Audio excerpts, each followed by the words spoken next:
Welcome back to another episode of the It's Not Always Dark podcast. I'm your type on paper, Kieran. And I'm putting all my eggs in your basket, Erin. So grab your conveniently labelled named water bottle. And slap on that sunscreen. Because tonight, on the It's Not Always Dark podcast, we're hypothetically heading to Majorca for the summer of love. Or a pretty little thing brand deal, you never know. So gather around the fire pit and let us pull you for a chat. Let's be in for chat. Can I pull you for chat? Can I pull you for a chat? Let's just have a chat.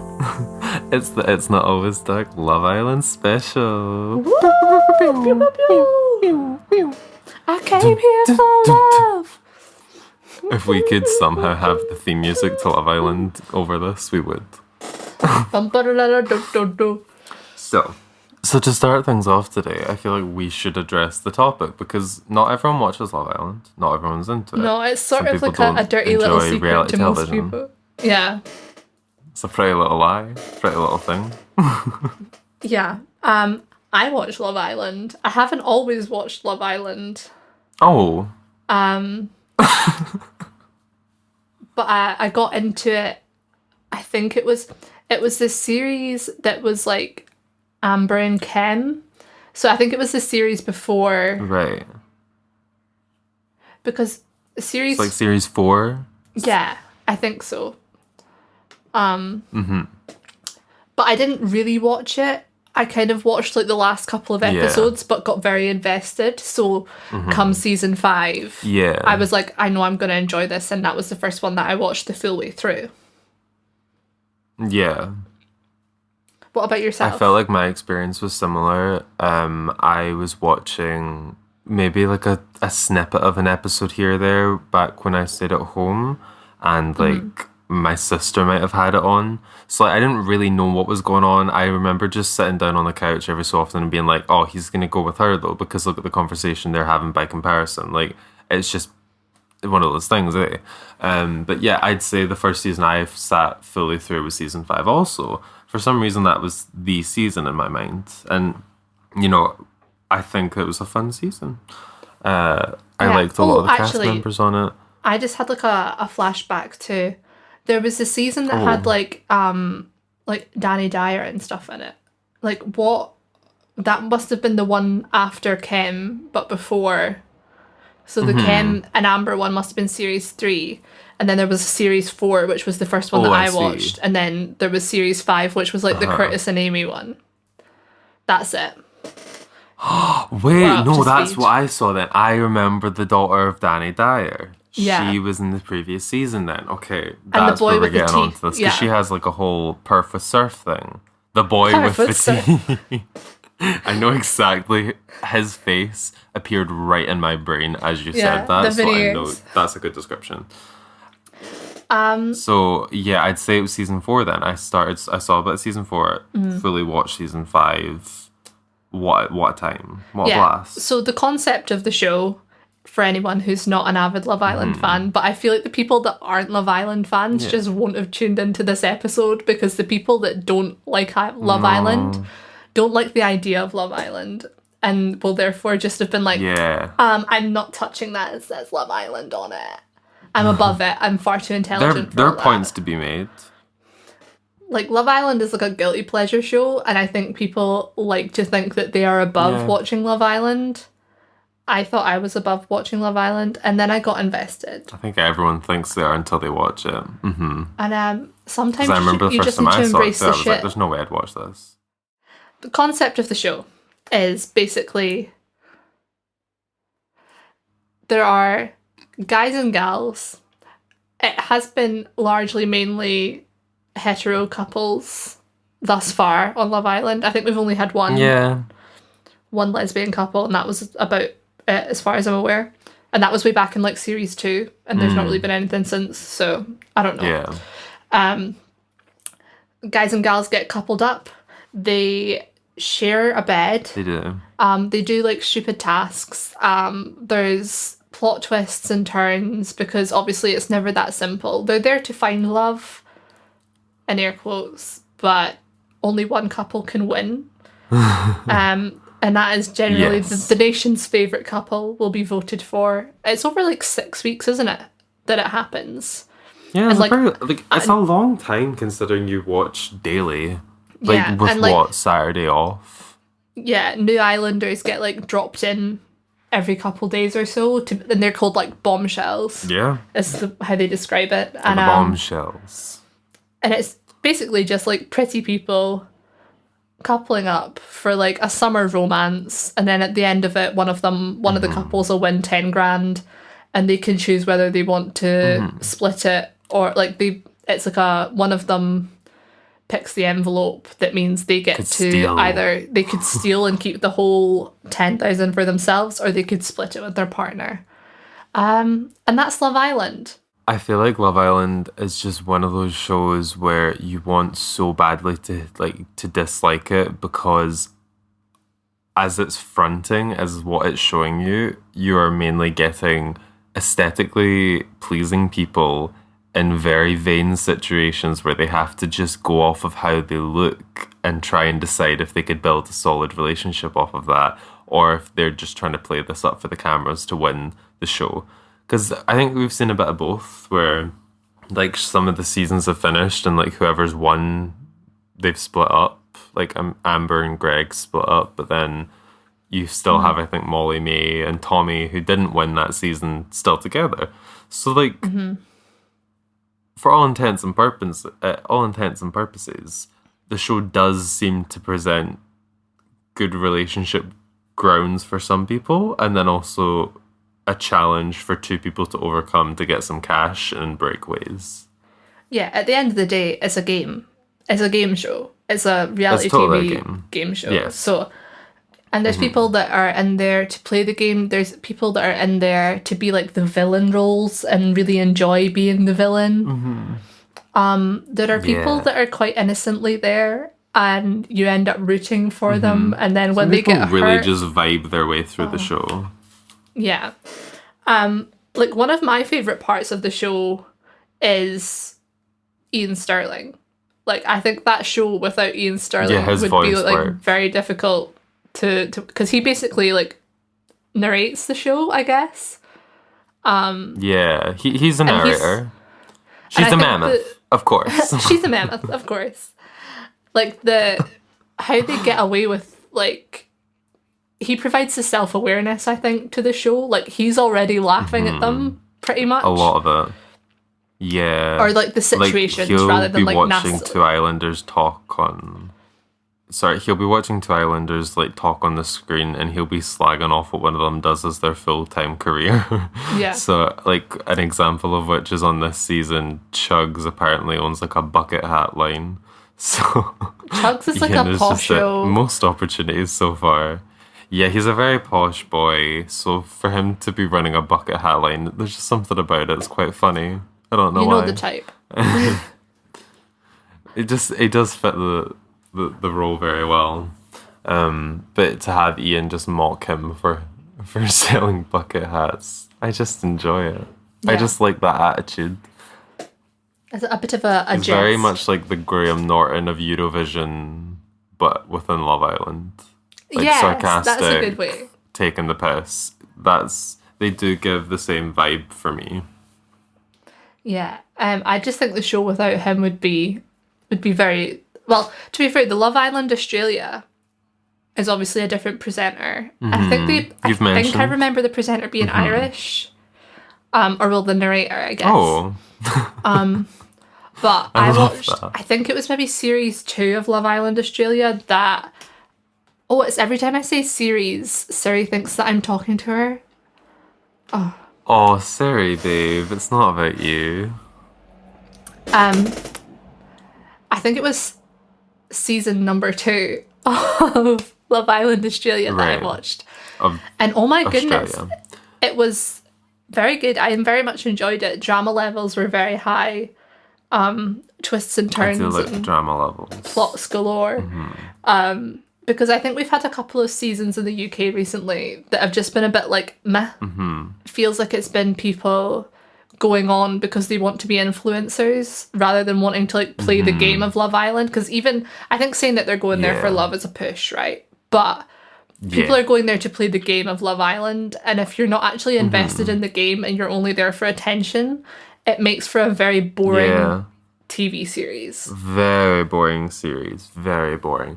And I think that's why on this current season that we've been watching, spoilers ahead for those of you who are not caught up on like week 1, but Shannon, one of the first participants like to come out on the show, booted off very quickly and has since talked about the fact that apparently it was because she wasn't willing to kiss another islander or play the game, which the kiss part, I don't think you need to force someone to smooch. If they're going to smooch, they'll smooch.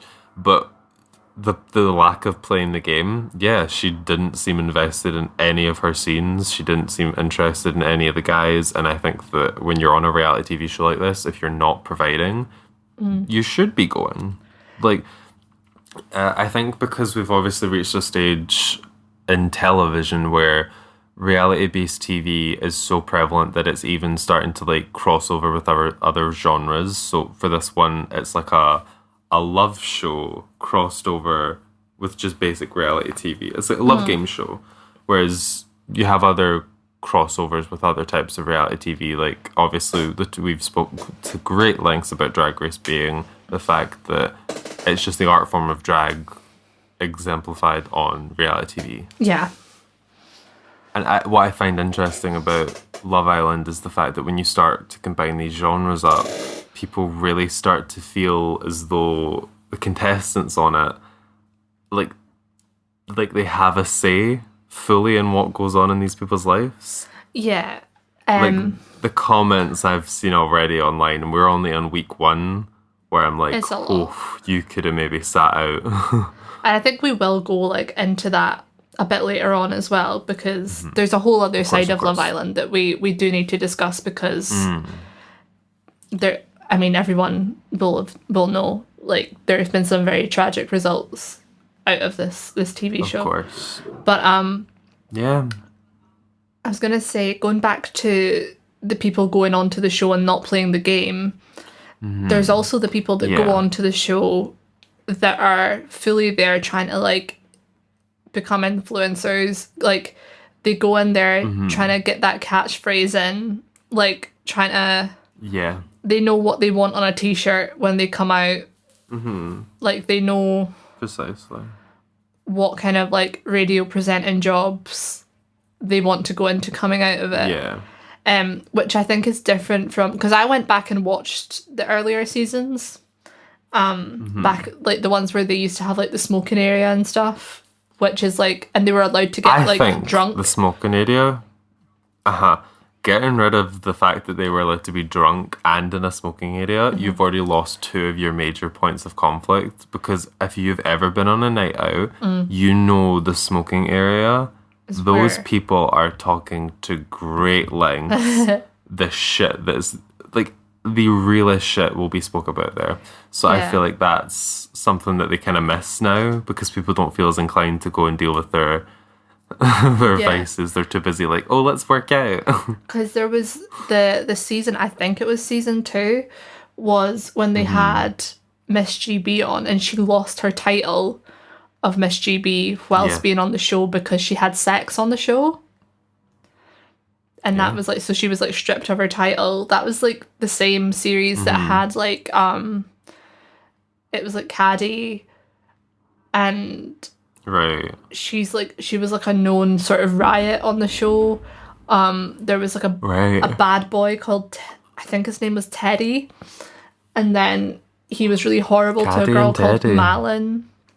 It was so like there was just so many. There was a dramatic re-entrance from Malin to like call out this boy. It was so much. Like if you're here for the drama of Love Island, it sounds like a lot. If she got a comeback, she got to like meet them while they were on like a lads' day. It was so dramatic. But I bet there are also reasons why they don't allow that level of drama to happen on the telly now, because these people then have to go back out into the real world and deal with the British media and the public, repercussions of their actions. We know are they'll go to great lengths to take any action and misconstrue it. reshape it however they please, because that sells papers, that sells headlines, that gets them clicks. Yeah. But before we move on to that, why don't we have like a little chat about our favourite season, season 5. The characters, just a couple of favourite moments. Okay, favourite moments.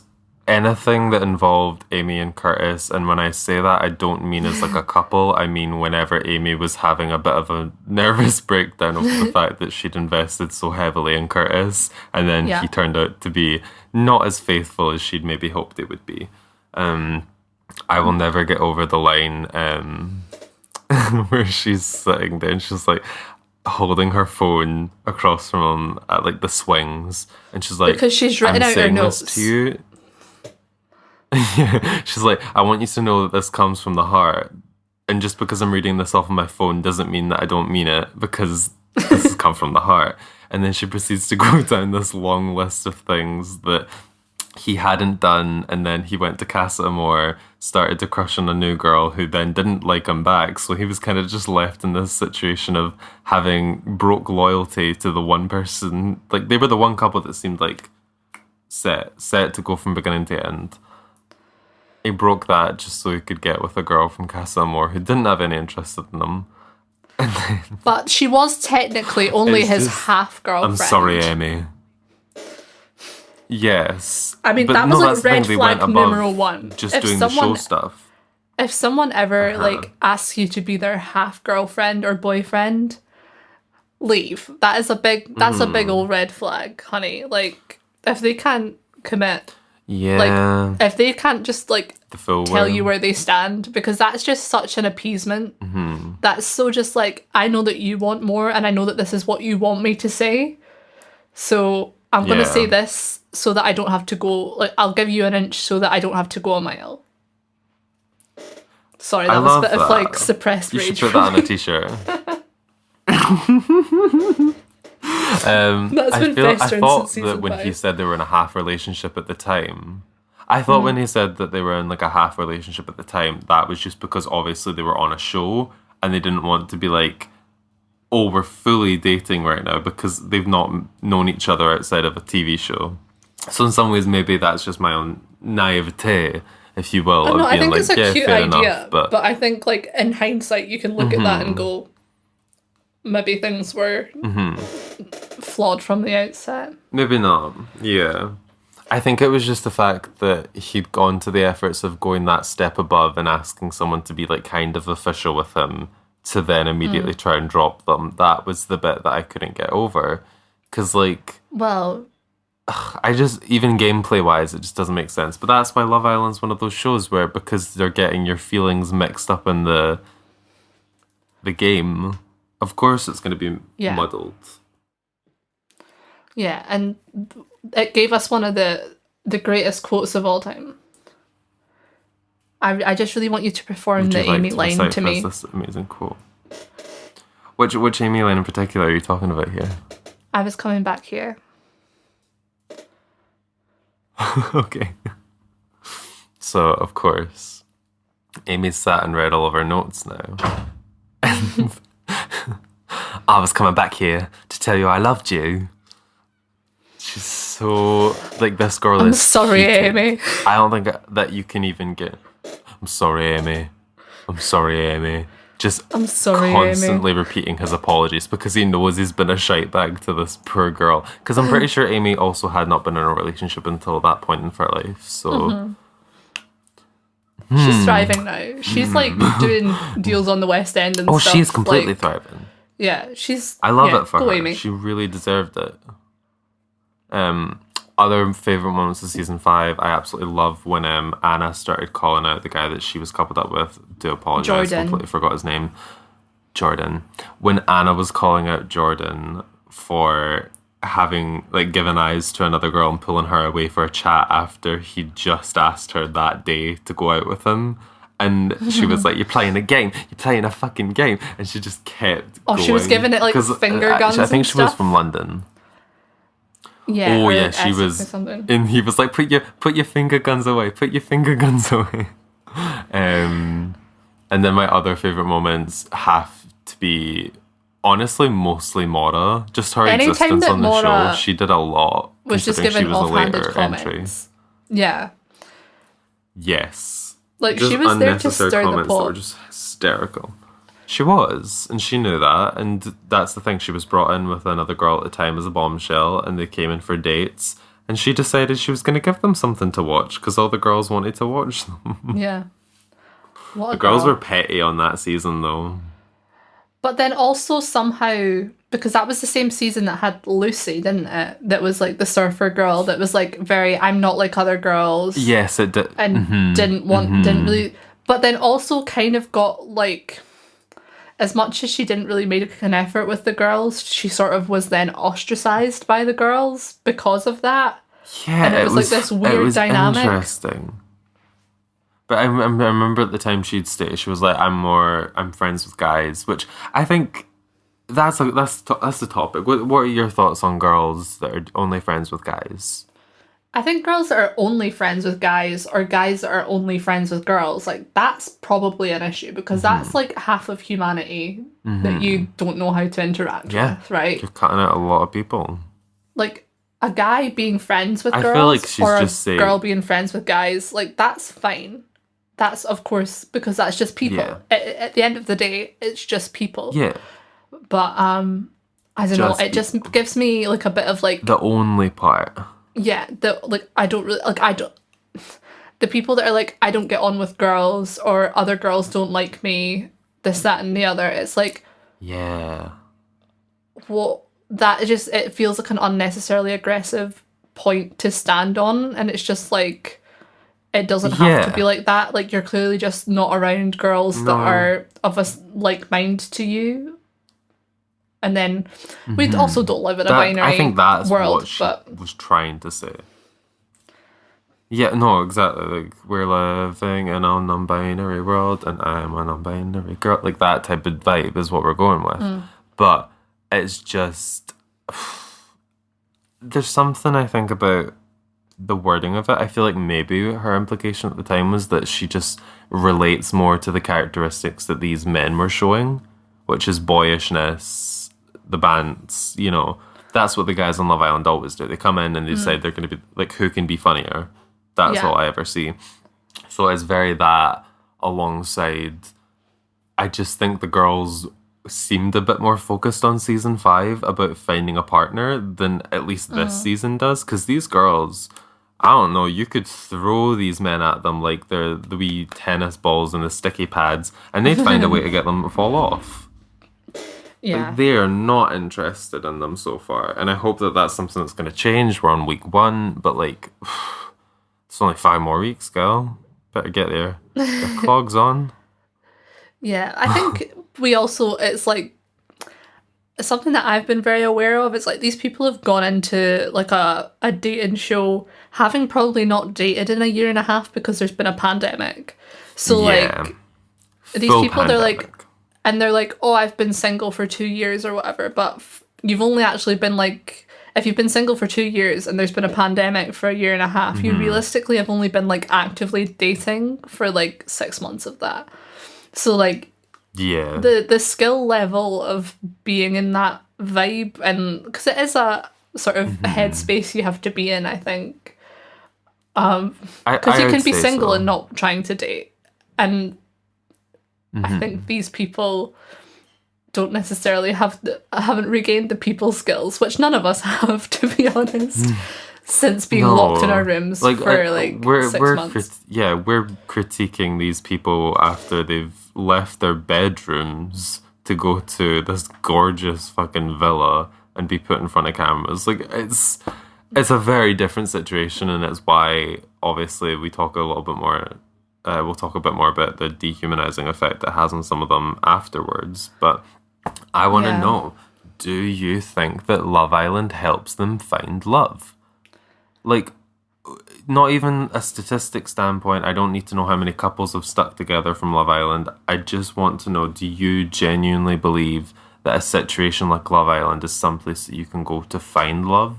Or is it a place where you find something else? I think you can, it's realistically, I know it's called Love Island and whatever, but you can get out of that situation whatever you want to get out of it because it's whatever you're willing to invest, right? Mm-hmm.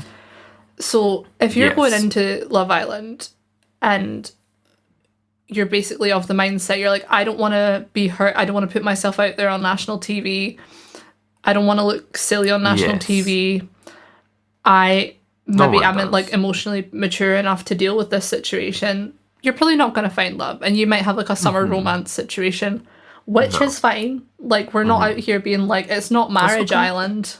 Like... Married on First Island.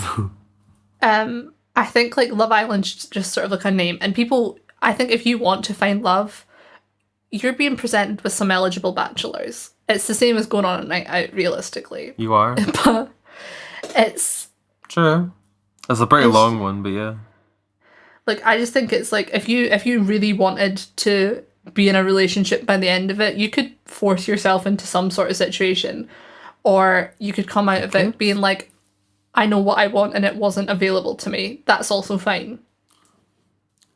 Yeah. I think that's an important part on Love Island is...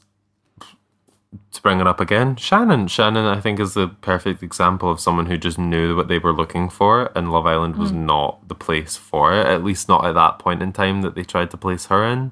Maybe if they'd brought her in as a bombshell, she would have had more chances, but I think it is just knowing that, okay, I'm done, I'm not finding what I'm looking for here, so this is now just Island to me. Yeah, I think the danger of Love Island is like when you're in a situation where you have no contact with the outside world or your support network, and all everyone around you is talking about is love and like finding a partner and whatever. You could sort of love. You can delude yourself into various situations, and that's why I think it is in way like it's one way that it is a kind of morally precarious show because. These people, this is all they have to talk about. This is all that's going on in their mind 24/7. And if you had a friend in real life that all they could dedicate their time to was one person, you'd be like, that's a toxic situation. Like, that's like codependency to a new level. So do I think that Love Island is like promoting the most healthy start to a relationship? No. But in another way, it could be like, I guess the way that they describe it is like, is it accelerating the process? So it's like, okay, they've only known each other 2 weeks, and in real life you maybe would have had like 2 or 3 dates at that point, whereas they've spent like 24/7 together. So it's, of course, they're probably a lot closer, and we don't see all of what happens as well. That's another thing. We don't see the whole show. Yeah, that is a big part. We only see what they condense into the 45-minute episode, if not like an hour long for the beginning episodes and the finales. So, yeah, 45 minutes is not enough to get all of the inside goss and what's going on there. But I think I'm of the same mindset where I feel like Love Island can provide a lot of opportunities for things, and love possibly is one of them. I'm sure there are many people that have found love on the show. It's just, like you're saying, is it the healthiest way? No. Would I ever recommend that this is someone's first, like, resort to finding love? No chance in hell. Maybe it's the last. But, like, I think it's because there's so much more that goes into Love Island than... So obviously when they find the people for these shows, and this is the same for any reality TV show, you'll go through like a vetting process where they try and look through, they want to make sure you're like, you have your mind is in a good place, you're in a good mental state. Yeah, you're in like decent physical state as well, because obviously they need your health to be intact whilst they're filming and stuff, so they'd check for all these things beforehand, and they'll like start doing like psych evaluations to check on this stuff. those things continue whilst they're at the show, I believe, nowadays. So like they will go Yeah. and speak to someone there. So they do have someone, even though it seems as though there's no outside contact. There's at least always someone there for them in that regard. And Yeah, I'm there's sure they've producers probably got on like hand. Yeah. a better helpline on their yeah, like they can text someone, I'm sure, on that phone of theirs that is like a helper for their mental health. And then after the show, I believe it was 9 to 12 months worth of support is provided to the contestants.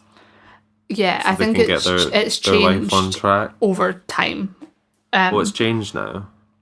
No, but I don't think it was original. I think it was only like, I don't know how much support they got in the early days. Oh yeah, no, I think they increased it. Yeah. As the show's continued on, they've only seemed to have increased the support provided for after the show. This following the deaths of like 2 former contestants, Sophie and Mike, and then also the former host at least, Carolyn Flack. All 3 of which died by suicide, but their deaths weren't linked to the show or social media trolling, allegedly. I don't know how much of that is actually valid when you think about the weight of someone's words on your soul and how that sticks with you over time.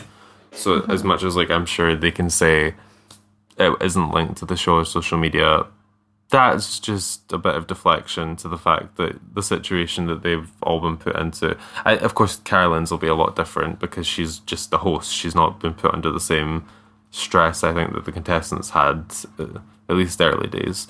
But yeah, very unfortunate that these people lost their lives. Yeah, it's and I really can't tragic. help but feel as though shows like this don't help it. They don't put you in any better of a mind space. So it's sad to think that this is what happens when you're not being given enough support from something that's like shoved you into the spotlight.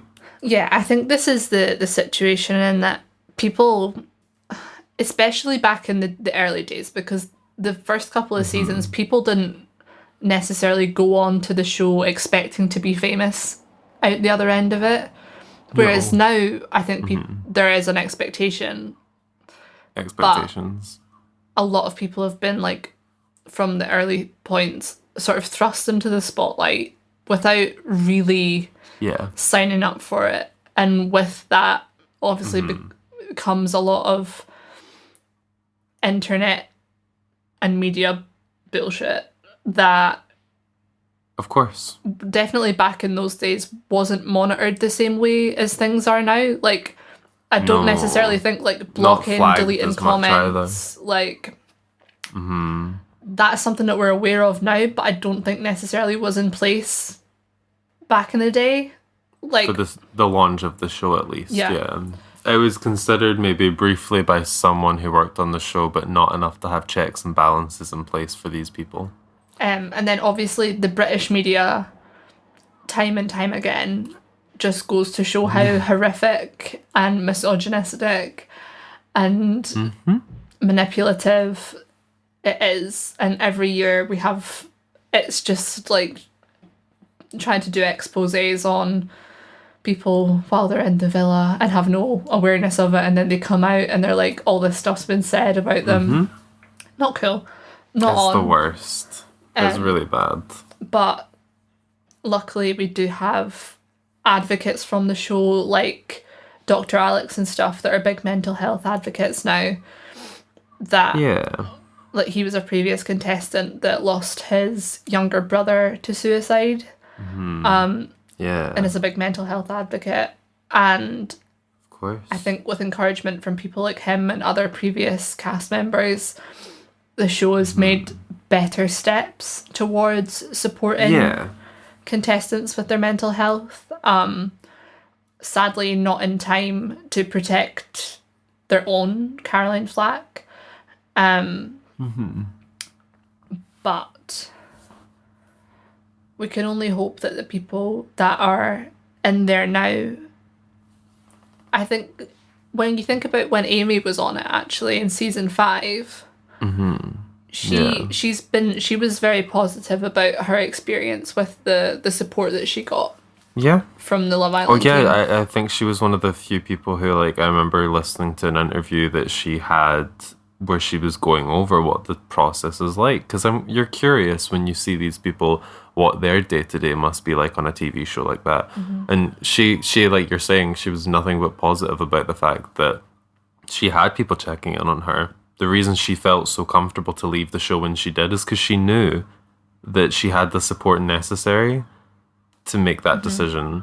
Because otherwise, I feel like some other people may have been in the same situation Amy was in and still tried to push on with filming, even at their own detriment. Yeah. And no one wants to be having that kind of thing projected via national television. No. Who would want that? I think that we also need to talk about the fact that Love Island, as much as like the show format is quite addictive, it's kind of repetitive because the people they choose for the show all kind of look repetitive. Like, we go off of a very specific beauty standard that, you know, for the lads, it's that they want them to either be completely gym goers, so they're fully muscled up. Everyone needs to be tanned. I don't know if you heard this on the show, but if you're not tanned, you're not someone's type. Like, everyone requires a tan. And then, I don't know, some of the tans that these folk have got, though, you look at them and you're like, you are red. Who is telling you this is a tan? This is red. The boys in specific, because they don't have, I mean, at least none of them actively show signs of possessing makeup on the show to help fix those differences in tone. It's just, they're red. All the girls, beautiful bronze girls and red boys. But it's not like there's not sun cream there. Like, it's like Love Island is sponsored by either Boots or Superdrug. It's a choice. They have an entire wall of sun cream. Yeah. And it's like, honey, get the factor. I don't care. This is a message that's to everyone. Get the point. factor 50 on every day. You need to have sun cream on every day. Even in the UK, you should be having sun cream on every day. Of course, that Sun sounds safety harmful. is key. But as much as like I'm saying this, that's beside the point. The tanning thing. It's just more so like, if you don't fit a certain body image, you're not getting cast on Love Island. Their attempts of pushing supposed plus size women on the show who are at best average to curvy.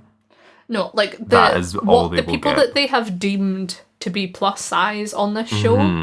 Well, they never. I don't think they've actually said plus size. I think they use the word curvy. No, they never will, because if they state plus size, they realize that they're recognizing that there is a body image issue going on, and they have to represent more, which they're not going to. Like, the girls that they put on the show and have described as curvy could probably max be like a 12 to 14. Honestly, preach it. And I would honestly, the 14 was very still generous. In the smalls. Like, probably a size 12. And that's just like, that's even like, that's average. Size. That is the most average body size. Like, 12 to 14 in most shops is medium. Like, that is the most medium size. Oh, it's just so it's and not to read some of these girls. I really support every single decision that they've made with their bodies, but like for the supposed curvy girls who have had their lips fully done, the body looks like it's been touched up as well. You're like, yeah, you are curvy, but through surgery. You're not really representing a curvy girl, because there's no curvy girl here.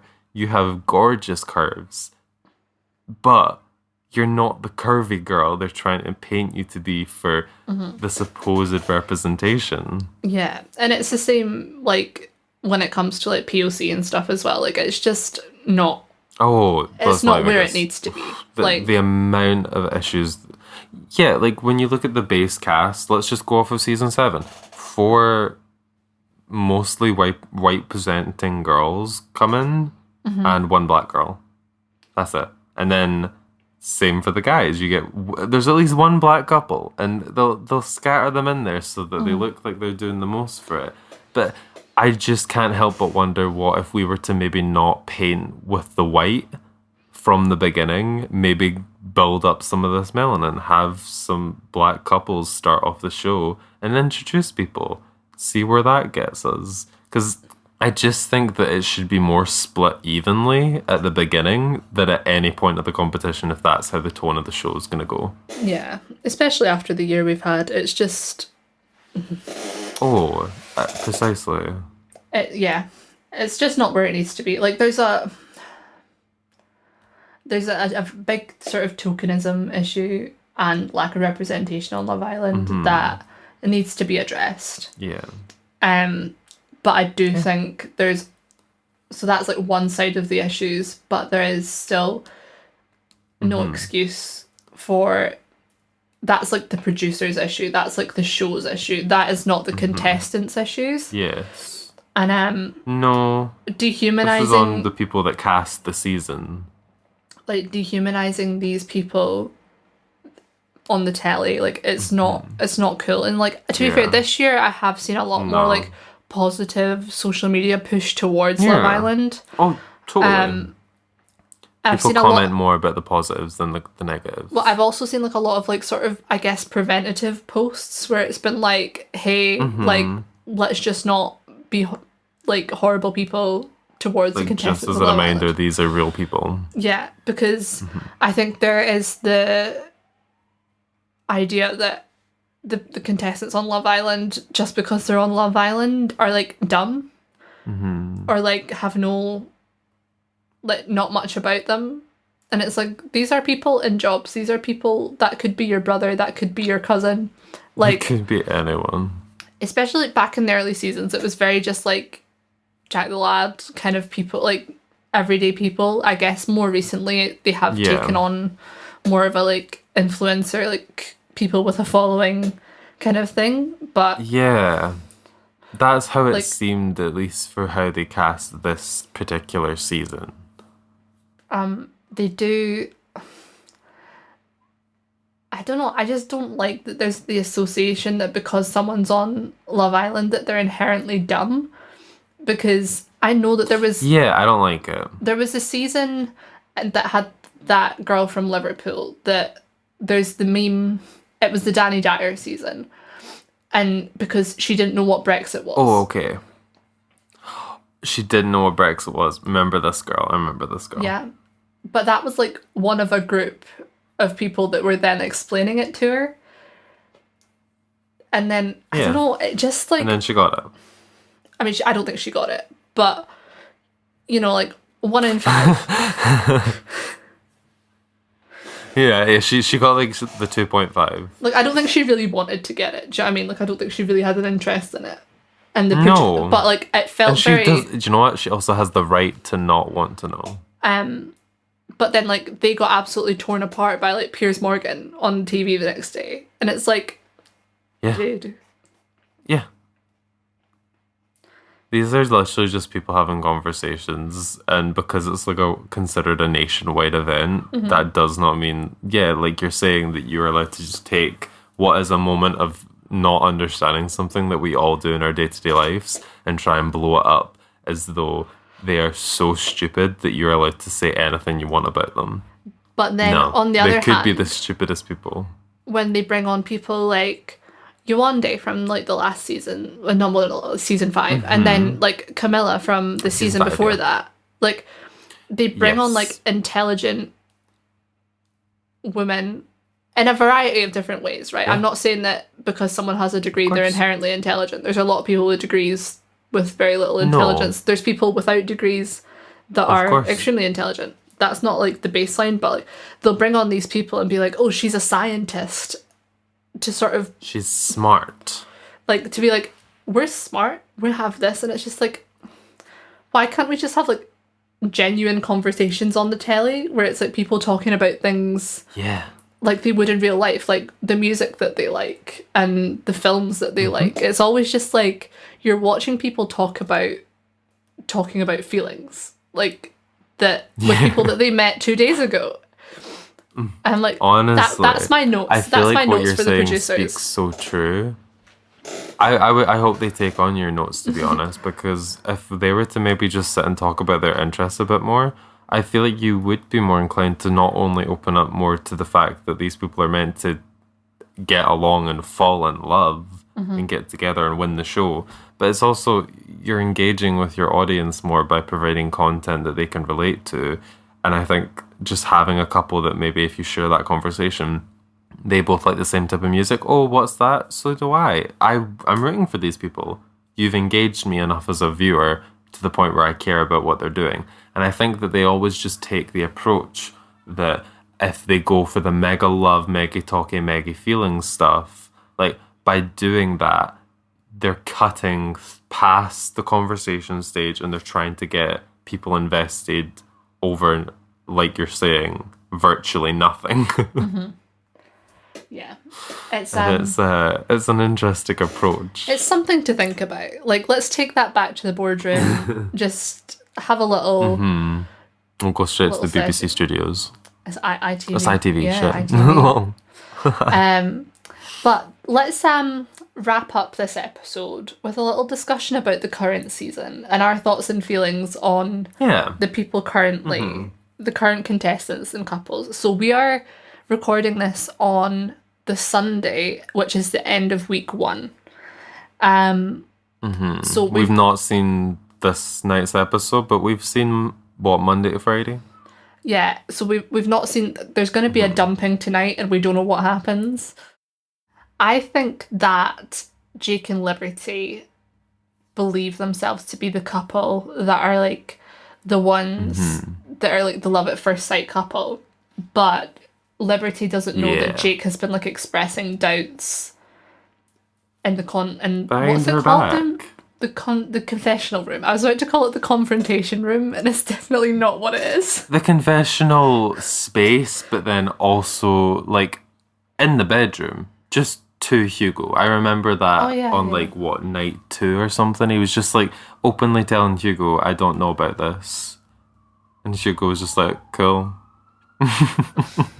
Doesn't care because he's like, I don't think I've got much time left in this villa unless someone saves me. Yeah. Chloe. Yeah, no, I feel already a bit bad for Liberty, but I think that the producers are going to want to have that be the narrative where someone comes in at Casa Amor designed for Jake, so that we have that moment that it's the boy returns from Casa Amor and we have the heartbroken girl to go on the front pages the day after. Of course. Yes, they have to do that. I know sometimes they switch it up and it's like the girls go to Casa Amor because that's what they did for... Wait, did they both go to Casa Amor? Well, boys come to the villa and then... So, like, new boys come to the villa where the girls are and then the boys go away. That's where my brain's getting confused with this because I'm like, I know that there's still people there. So, that's what I've seen in a season where I think the girls went to Casa Amor and the new girls at least, came into the villa. Yeah, I think they realised that it's better TV if the girls are the ones waiting, like, for the guys to walk in. Yeah. The reactions are always very raw. Yeah. Because that's when we had like the Amber Gill moment, and then the year before that I think it was Georgia. I can't remember. Yeah, Georgia. But Chloe and Hugo is she's been on enough. Yeah, complete sort of convenience pairing, I think, until and I think that she's smart to do that because she clearly didn't feel enough of a connection with Chugs or Brad. To be like, oh, I'm going to save one of you guys because I'm interested in you. She's just like, hey, I think this boy wants the best. No, I would probably have done the same thing if I was in her position. Like, this boy seems to want the best for me, so I'm going to pick him because I want the best for him. And honestly, it takes a big person to be like, I'm not just going to selfishly pick the person that I'm like most attracted to because this might have to be what I have to go with. Yeah. It's the fact that she, at the very least, has enough standards for herself to be like, hey, you're not right for me. I'm not right for you. But maybe one of those people coming through the door will be good enough for one of us. Yeah. And then we have Faye and Liam are like our new couple just now. So we can't really like comment too much on that, but I guess we'll see what happens. I mean, Faye seems to be a lot happier around this guy than she does any of the other guys so far. Which is... I think it's the shiny new toy. That's the purpose, you know? Yeah. You bring something new in, you get them all excited about it. And then we, of course, have Sharon and Erin, who their ship name, very conveniently, is just her name. Just Sharon. I think that they seem okay. Yeah, I think they've like definitely warmed to each other, and in a way that makes it feel more genuine because it's like, I guess you don't just but we'll see. Again, it's only week 1, so we don't know.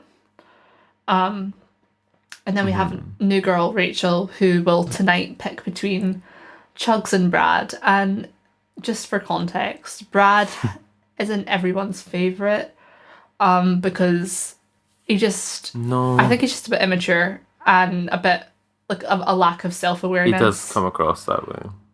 And then Chugs is very new still, so we don't really know anything about him other than the fact that he sells bucket hats. So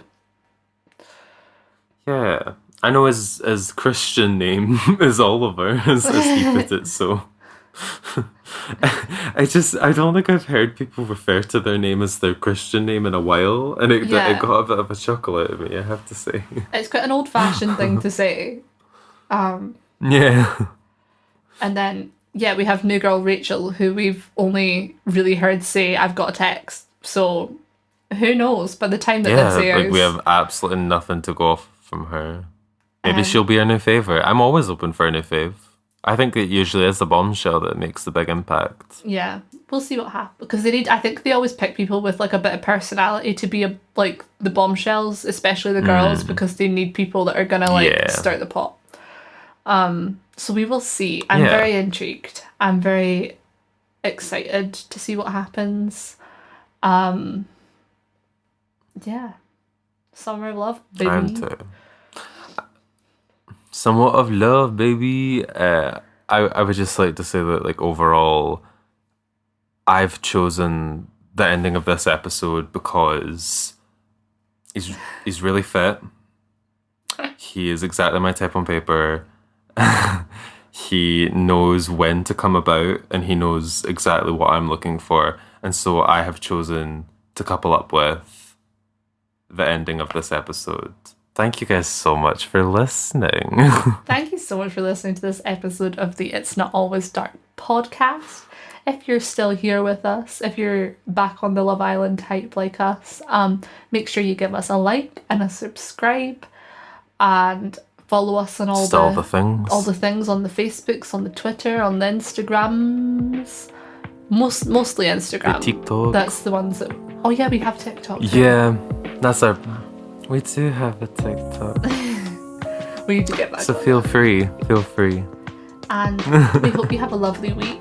We hope you find whatever it is that you're wanting out of Love Island, you know? We're putting all our whatever it is you're looking basket. at the island of life. And thank you for coming for this show.